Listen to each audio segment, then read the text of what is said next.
आइए प्यारे बच्चों, अब हम गोस्वामी तुलसीदास जी का जो अगला दोहा है धनुष भंग का, उस दोहे को पढ़ेंगे। दोहा क्रमांक 3।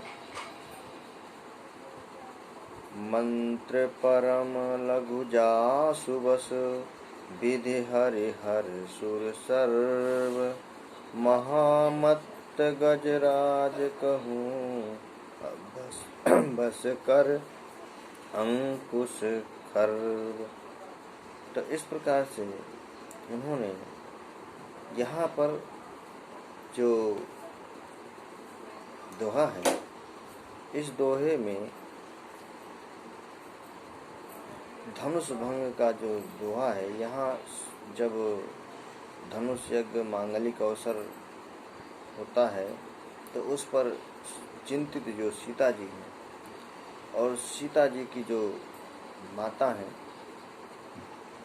उनकी सखियाँ, जो सीता जी की माँ हैं, उस माँ को उनकी जो सखियाँ हैं वो ढांढस बना रही हैं और ढांढस बनाते हुए कह रही हैं कि गोस्वामी तुलसीदास जी इस दोहे में यह कहना चाहते हैं कि उन्होंने कहा जिस प्रकार से जिसके वश में, इसलिए उन्होंने कहा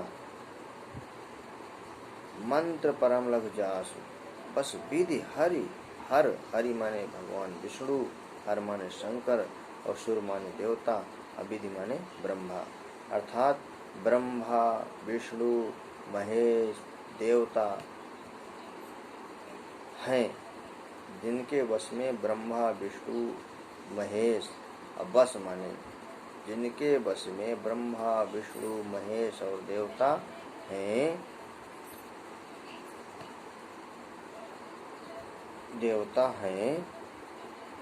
वह मंत्र परम लघु, वह मंत्र बहुत जो है छोटा, लघु माने छोटा होता है।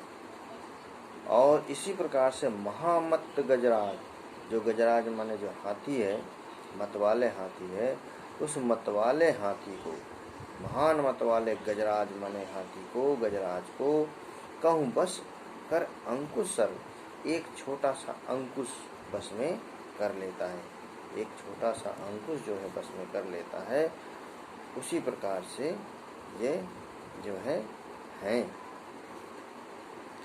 तो अब हम चौपाई पढ़ते हैं। काम कुसुम धनु सायक लीन्हे, सकल भुवन अपने बश कीन्हे, देवी तज्यू संसौवस जानी, अभंजब धनुष राम सुनु रानी, सखी बचन सुनी भय परतीति, अमिटा विषादु बढ़ी अति प्रीति, तब राम ही बिलोकि भय देहि, असभय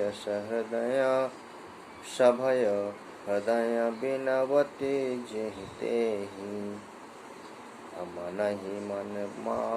मन ही मन मनाव अकुलानी, अहो प्रसन्न महेश भवानी, करहूँ सफल आपनि सेवकाई, अकरे हितु हरसु चाप गरुआई, गणनायक बरदायक देवा, आज लगे किन्हीं तू सेवा, बार बार बिनती सुनि मोरी, अकरहूँ चाप गुरुता अति थोरी।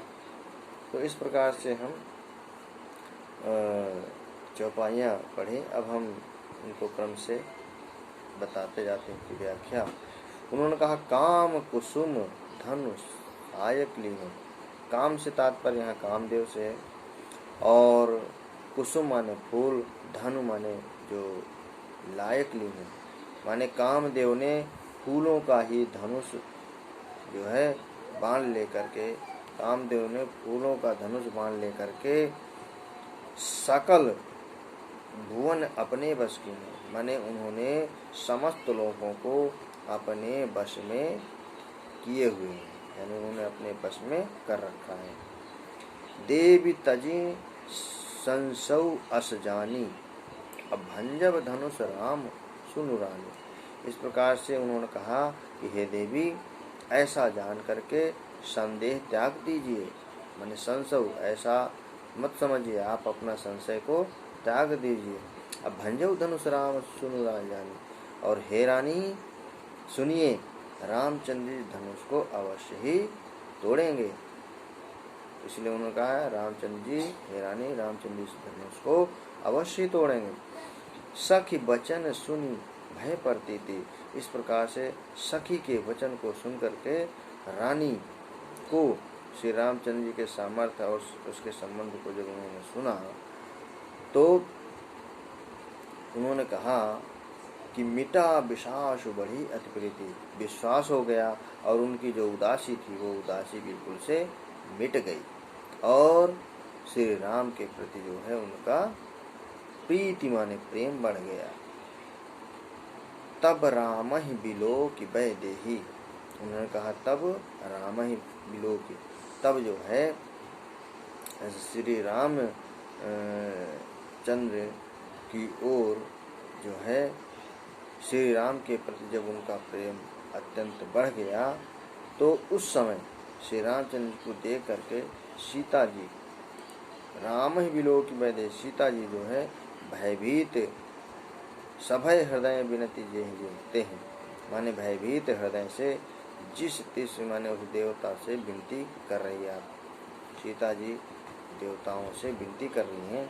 मन ही मन मनावत अकुलानी, और अपने मन ही मन जो है व्याकुल होकर के किसको हो प्रसन्न महेश भवानी, अर्थात भगवान शिव को अंदर ही अंदर जो है प्रसन्न करने में लगी हुई हैं और कह रहे हे महेश भवानी मुझ पर प्रसन्न होइए। उन्होंने कहा कि हे महेश भवानी मुझ पर प्रसन्न होइए।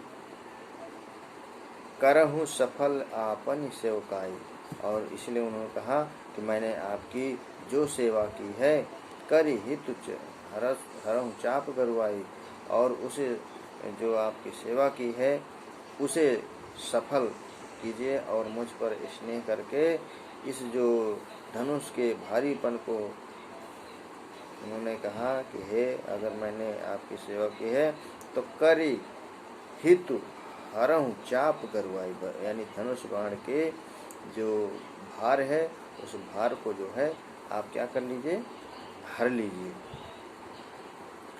तो इस प्रकार से उन्होंने हरने की बात कही है। और फिर उन्होंने कहा कि गणनायक वरदायक देवा आज लगे कि इन्हें तुम सेवा, और इस प्रकार से उन्होंने कहा कि हे गणों के नायक वर देने वाले गणेश जी, मैंने आज ही के लिए तुम्हारी सेवा की है। इसलिए उन्होंने कहा कि मैं आज लगे कि नहीं तुम सेवा, आज के लिए ही तुम्हारी सेवा की है। बार बार विनती सुन मोरी अकर चाप गुरुता अतिथोरी, और बार बार मेरी विनती सुन लीजिए और सुन करके धनुष का जो भारीपन है वो बहुत कम कर दीजिए। करहूँ चाप गुरुता अतिथोरी, मेरे धनुष बाण का जो भार है बिल्कुल से कम कर दीजिए। तो इस प्रकार से अभी आप लोगों ने चौपाई की और दोहा की व्याख्या को समझा। अब अगली जो चौपाई है और दोहा है उसको पढ़ते हैं।